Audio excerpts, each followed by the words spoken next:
And for some reason, this doesn't gross me out at all. I have no idea why. I've just always been like that ever since I was little. I wanted to be a veterinarian when I was a kid so I could do surgery and that sort of thing, but I've always been fascinated by animal bodies and like viscera, you know, innards. It's been just something that I think is so, I think the word is like, it's so real. It's so real, it's so primal, it's so basic. So I remember when I was a little girl, my brother shot his first squirrel when I was 6 years old, and I got to dissect it and butcher it, and I just thought that was the coolest thing, and been into it ever since. Tanning skins and making clothes is really my passion. It's just, to me, this is just a part of life. It's just a part of the season. You know, I look forward to hunting season all year long because this is what I do, and it's like, to me, I'm honoring the deer in such a big way by taking like a whole 9 days out of my life to be here doing this now. That's like the ceremony itself.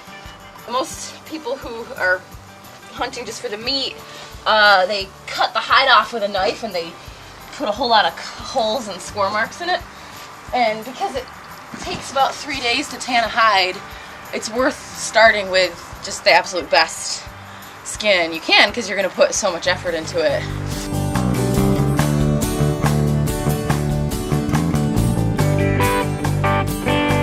I like the little box cutter knife because it's a small blade that's more easily controlled, and you can also just turn the blade around and it's sharp. So now I'm going to start peeling down,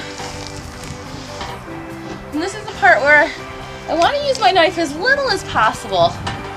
Sometimes I use it to separate some things, but I'm pretty careful with it. And when I get it all set up, I should be able to just peel it right down. And I think I'm gonna have to cut that out of there. I learned this elbow skidding technique from an old guy named Mel Beatty in Montana.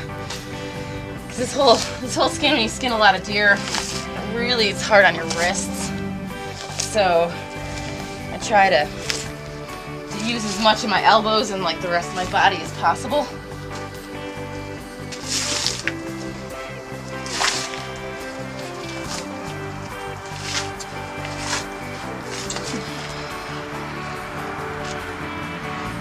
Now we're getting there. We're just down to the neck, which is often the hardest part to peel. So usually I just do my best and then use my knife if I have to. There it is.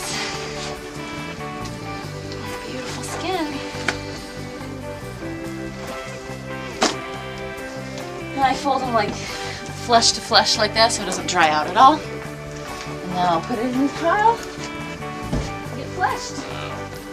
Let's see, do you want the head on or off? Take it off.